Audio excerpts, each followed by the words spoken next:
averti. Je vous mets dans le contexte.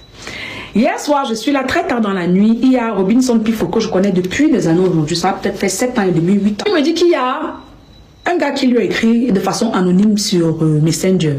Il a dit avoir mes vidéos et qu'il voudrait savoir combien est-ce que Pifo pouvait payer pour avoir mes vidéos. Pifo lui dit, ok, mais je ne paye pas ce que je n'ai pas vu. Envoie-moi que je regarde. C'est comme ça qu'il envoie une vidéo à Pifo en vie unique. Il m'envoie, il me demande, il me dit, regarde. Dès que j'ai vu la vidéo, je lui ai dit, ah bon, je connais exactement la personne. Ça a été mon petit ami pendant 1 an et demi. Il est à l'extérieur, il n'est pas ici. Étant très toxique et très menteur, j'ai préféré ma paix et je suis partie. Ça fait pratiquement 4 ans aujourd'hui. Pifo me dit que, c'est donc vos ex qui veulent vous mettre dans les problèmes. Je lui ai dit, ok. Déjà, je vais lui dire merci parce qu'il n'était pas obligé de venir me dire. Et 4 ans aujourd'hui, on n'est plus ensemble du tout. La vidéo que tu dis de tenir en question, j'étais amoureuse, on avait une relation. Des vidéos où des fois on faisait des appels vidéo où je me lavais, où on causait, c'est quelqu'un qui travaillait.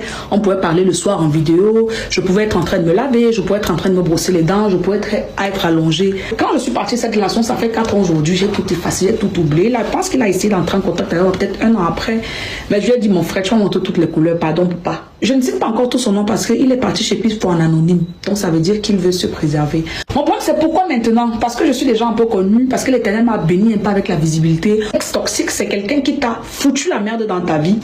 C'est quelqu'un qui ne voulait aller nulle part avec toi, mais ne voulait pas non plus te perdre.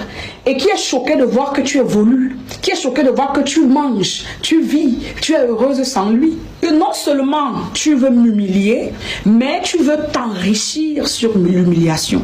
C'est déplorable et c'est malheureux. Pifo m'a dit que ouais, ma petite soeur, si tu peux le supplier, supplie-le parce que les choses comme ça salit. Et tout, j'ai dit à Pifo ceci. Le chantage, ce n'est pas une histoire d'aujourd'hui. Quand quelqu'un te fait chanter, il te fera toujours chanter. Que tu t'excuses, que tu payes, que tu ne fasses rien, il te fera toujours chanter tant qu'il aura l'occasion. Quand quelqu'un sait qu'il te tient avec quelque chose, tu es foutu.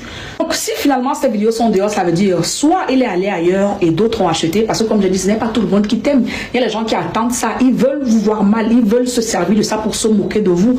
Mais de qui se moque tant quand on n'est pas parfait. Ou alors c'est lui-même qui se sera lassé de parler de ça aux gens. Et puis il aura posté. Tu es malheureux. Il n'est pas seulement malheureux.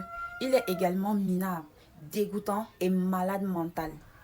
Oui, c'est un gros malade mental. Et vous les hommes, vous qui faites ça, vous qui conservez la nudité ou l'intimité des femmes parce que vous voulez leur faire le chantage après, vous êtes des malades mentaux. Vous êtes des gros malades mentaux. D'accord? Il ne faut pas être en question. Regardez bien sa mentalité, regardez dans sa réflexion. Comme actuellement, il y a cette histoire de nude qui se dit, il y a cette histoire de nude qui fait un peu rage sur Internet et tout, et il y a l'histoire des piments en fait. Parce que quand lui, il veut faire sa sortie en ce moment précis, c'est justement parce que il veut, il y a un sous-entendu. Il voudrait qu'on associe l'image du charisme à un tel truc. Du genre, comme actuellement c'est l'histoire du piment qui est en vogue, ça veut dire que il voudrait aussi que son image soit associée à cela. Et pourtant, vous étiez en relation. Être chanteur sont comme les terroristes. On ne négocie pas avec un terroriste. On ne négocie pas avec un mec chanteur. Parce que rien ne te garantit que, après avoir négocié, après avoir supplié, après avoir monnié, après avoir peut-être, quand tu penses que tu as passé un accord avec, il ne va pas faire ce pourquoi il t'a menacé. D'accord? Il peut te laisser 1 ou 2 ans, il peut te laisser, je ne sais pas, 3 ans. Après, il revient à la charge. Parce que ça ne va jamais finir. Rien ne te garantit. Quelqu'un qui a déjà ce genre de pensée, qui a ce genre d'intention, sachez que ce sont des gros malades. Et ne cédez jamais à ce genre de choses. Ce n'est pas du tout normal. Déjà, à quel moment est-ce que tu es en relation avec quelqu'un, tu entretiens des intimités avec la personne, tu prends sur toi d'enregistrer ce genre de choses. Et même si la personne s'est même livrée à ça, c'est du genre, elle t'a fait confiance. Parce que si une femme arrive à faire ça, c'est qu'elle t'a fait confiance, d'accord? Une femme qui te fait confiance à ce point, et toi, à quel moment est-ce que tu vas venir lui faire le chantage après? Ça veut dire qu'on est condamné à ne pas évoluer dans nos vies, on est condamné à rester sur place, on est condamné à ne pas être sur la lumière parce que vous allez venir par après avec ce genre de bassesse.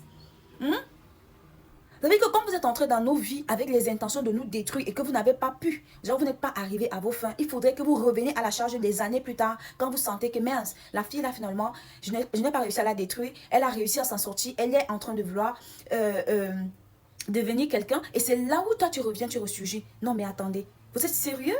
Je ne vous le dis jamais, sincèrement, vous êtes malade. Vous êtes malade. Quand cette histoire d'Android est arrivée, on se disait que voilà, tu t'es dit, écoute, surtout ces histoires de relations à distance. À l'époque, c'était du genre, tu te dis, oh, c'est une occasion pour toi. Genre, la personne n'est pas là et tout. Tu as envie de passer, tu as envie de lui faire plaisir, tu as envie de faire ceci et tout et tout.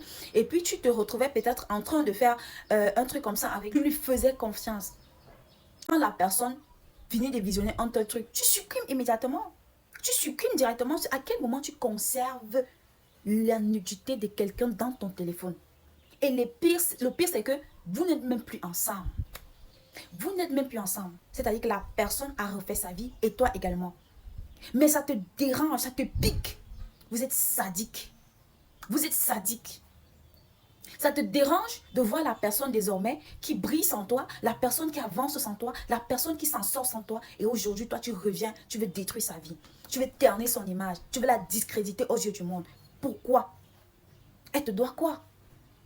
C'est toujours le macabre. Je vais dire, vous n'arrivez pas à digérer que la personne puisse devenir quelqu'un sans vous. C'est ça qui vous amène à faire ce genre d'atrocité? Hein? On est dans quel monde? On est déjà où, en fait? Pourquoi vous êtes obligé d'arriver là? Tu gardes les nudités de quelqu'un dans ton téléphone avec qui tu n'es plus en couple.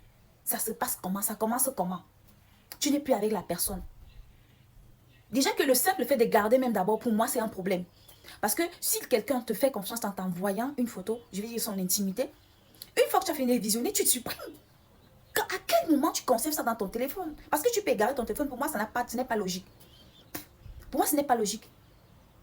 Et tu conserves ça dans ton téléphone jusqu'à ce que tu te sépares même de la personne. Il y a même les génies là. Il y a ceux-là que tu n'es plus avec lui.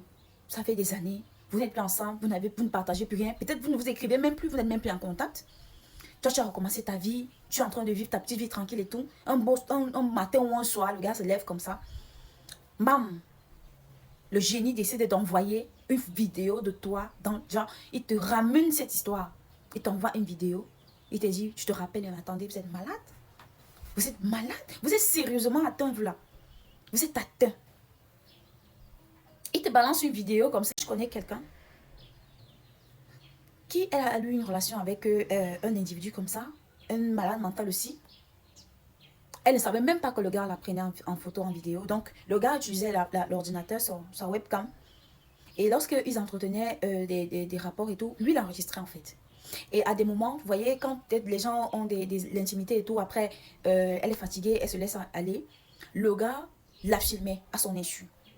Lorsque la relation est terminée, parce que oui, elle a mis fin à la relation, elle s'est rendue compte que la relation ne l'avançait pas, elle faisait du supplice et tout. Elle a essayé de mettre un terme à la relation. Le gars est revenu à la charge. Il avait vu sur Facebook, la connaissance en question, elle avait un compte Facebook où elle partageait souvent du contenu. Le gars est revenu là-bas. Il lui dit, je te demande de supprimer ce compte. Et je te demande de te off des réseaux. Sinon, je vais pourrir, je vais te gâcher la vie. Vous savez quoi? Elle a supprimé. Elle a supprimé. Moi, c'est quand je n'arrive pas à voir son contenu, c'est quand je ne vois plus ses publications, quand je ne vois plus rien, que ça commence à m'intriguer. Je lui ai écrit, je me demande, mais attends, j'ai l'impression que tu ne partages plus grand-chose et tout dernièrement. Et toi, me dit, non, maman, ma soeur, j'ai supprimé la page. Parce qu'un décraqué mental, un dégénéré, un déchet, il est revenu dans sa vie, il est venu la menacer. Elle me dit, elle n'est même plus sur Facebook, elle a désinstallé l'application. Vous voyez? Vous pensez que parce qu'on n'est plus avec vous, on ne va pas avancer? Vous pensez que parce qu'on n'est pas avec vous, on va mourir? Qu'est-ce qui vous arrive? Ne jamais céder à un maître chanteur. Ne cédez pas. Si quelqu'un avec qui tu as été, tu as partagé l'intimité, tu as partagé de bons moments, reviens à plus tard pour te faire du chantage, pour te pourrir la vie. Dis-lui que, alors, vas-y, publie. Vas-y, publie tout ce que tu veux publier. Salis-moi autant que tu veux me salir. Ce qui est vrai, c'est qu'il y aura toujours des personnes qui vont vous faire confiance. Il y aura toujours des personnes qui vont croire en vous. Il y aura toujours des personnes qui vont vous soutenir. Il y aura des gens qui vont peut-être profiter de ça pour vous enfoncer, pour vous enterrer. Il y aura peut-être des gens qui vont profiter de ça pour vous nuire parce que déjà à la base, ils ne vous aiment pas. En plus de ça, ils ont eu une aubaine. Mais ne cédez pas à ce genre de choses. Ne cédez pas à ce genre de choses. Restez droit dans vos bottes. Ils ne méritent pas qu'on leur accorde une certaine... Ils ne méritent même pas qu'on leur accorde l'importance.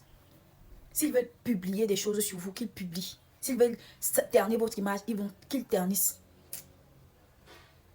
On ne cache pas la lumière du soleil avec la main. Désolé. Mais c'est quoi ça?